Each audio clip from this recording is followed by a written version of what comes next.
Hi, this is Gayle from BERNINA of Naperville, and it's been a while since we've played with our decorative stitches. So I have found a great preloaded stitch on some of your newer BERNINAs that is just perfect for this technique.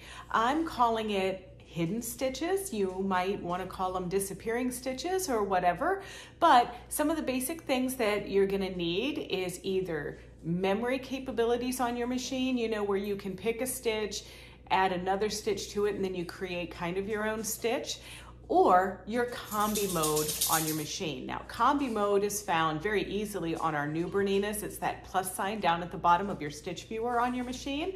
But some of you like with the original 830 embroidery machine or a 700 or 200, you have this too. A little bit about the inspiration. I at first was just going to make swatches for you and just kind of leave it up to you what you wanted to do this with, but I thought, you know what, I have a bunch of these Elizabeth Hartman patterns at the store, and I thought it would be really fun if I did the rainbow. So this little rainbow pattern is available, and there's a pillow option, there is a small quilt, and then there's a large quilt option. Now, this technique does not lend itself to precision piecing, so therefore it's perfect for a pillow. But this is also great if you want to do like a log cabin style quilt, a rail fed, something like that, or if you just want to add like a decorative touch on a seam. So let's have a look and see how you do this. So to do this project, the first thing we need to do when we're prepping our machine is to put on our number 20D foot.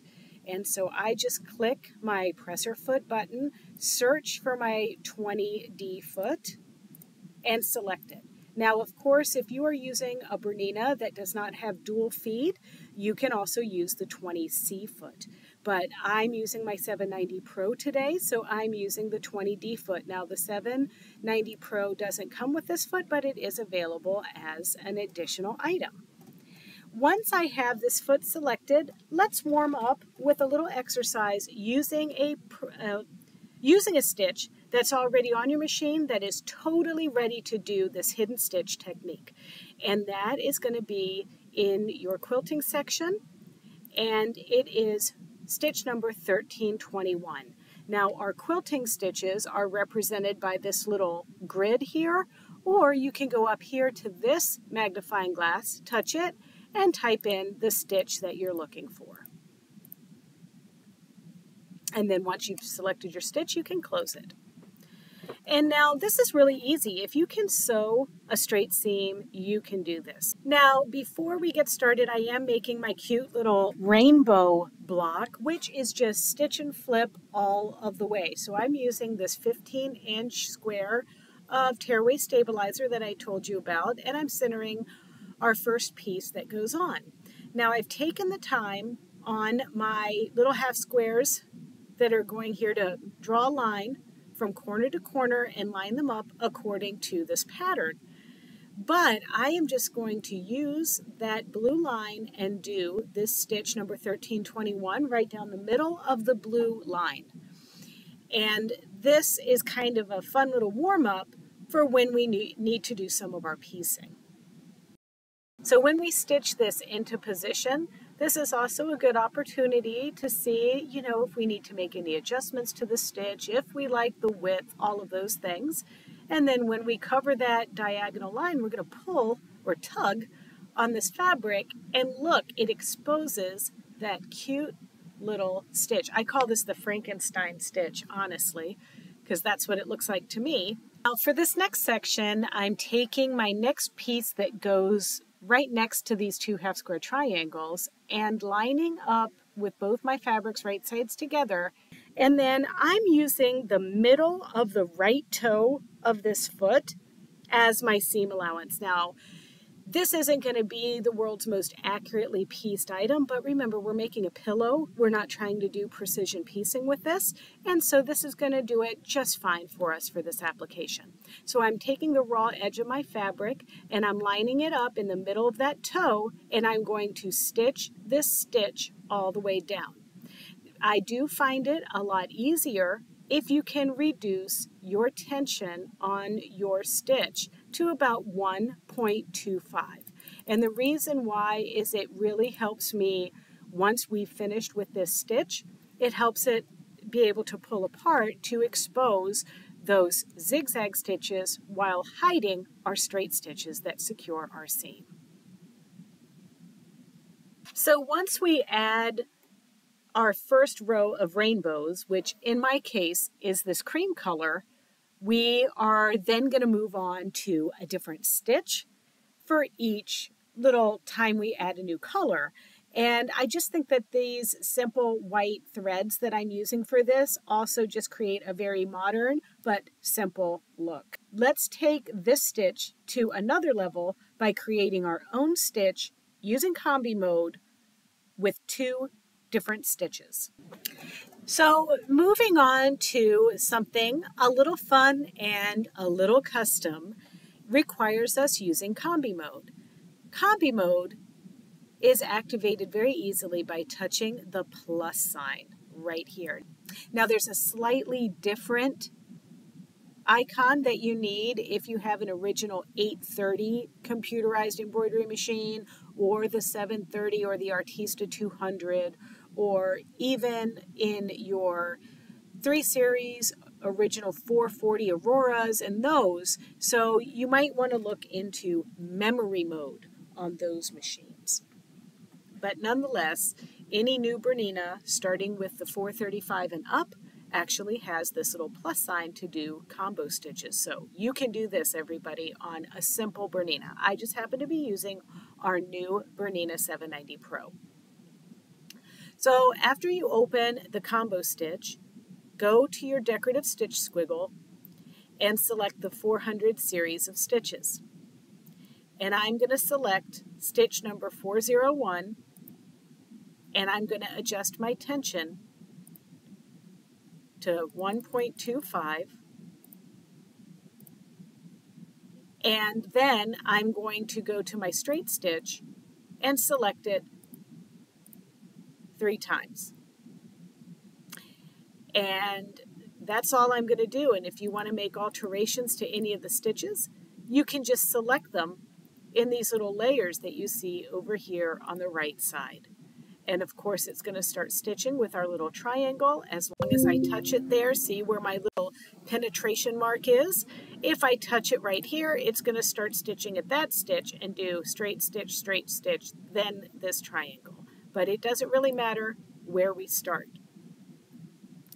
And just like all of the rainbows that we're creating on this project, we're actually going to start by sewing the half square triangles on first. Then we're going to add the bands of the rainbow.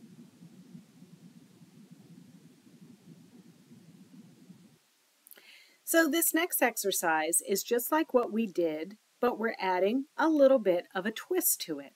So let's go back over to the machine and see what we're doing here. We have our triangle and the 3 stitches.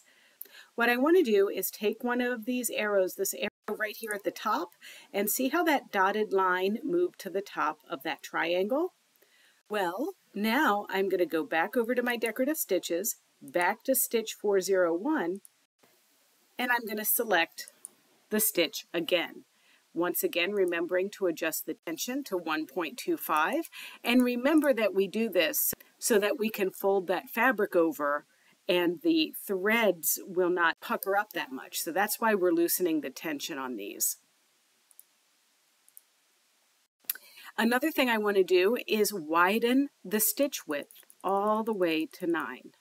Then I'm going to move my arrow down and select my triangle stitch again. Go into my inspect button and mirror it. Also remembering to change the tension. Then I'm going to go back to stitch 401, select it again, then mirror it again, widen it to 9, and adjust the tension.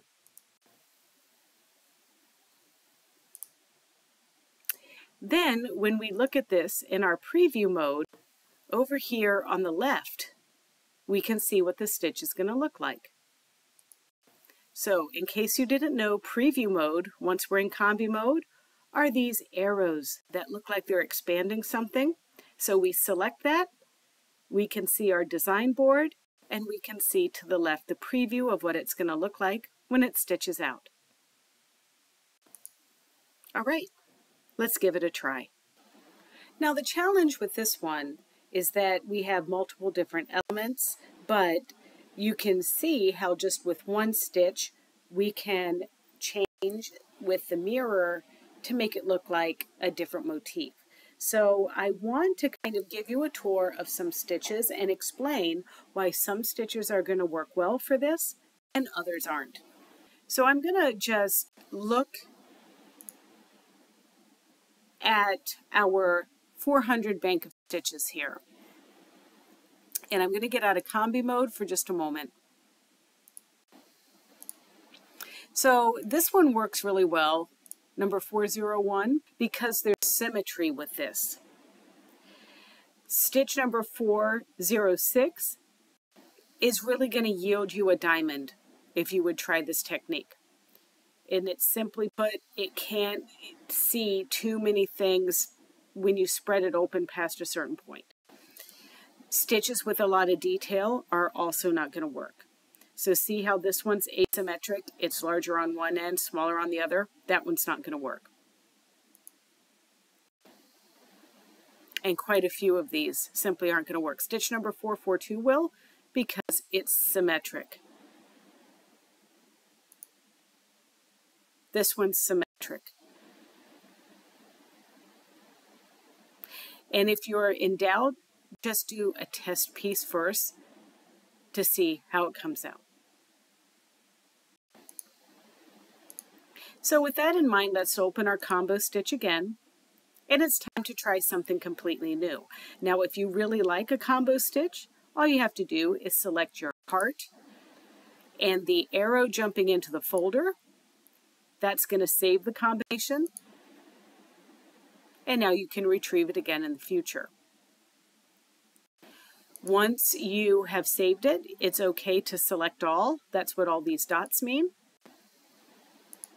See how everything turns blue? And now we can delete. And we have a clean slate. So now I'm going to select my straight stitch 4 times, go back to my stitch number 401 bank, and I'm picking stitch number 407 with the default settings, and now we're going to stitch this one out. But don't forget to adjust the tension to 1.25.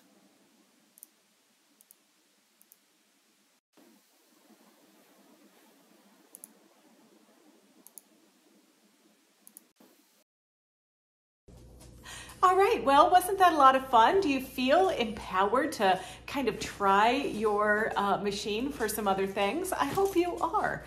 And don't forget that we have a lot more videos and tutorials here on our BERNINA of Naperville YouTube channel. It's really easy. It's youtube.com/BERNINA of Naperville. And there you can like, comment, and subscribe. Thanks for watching.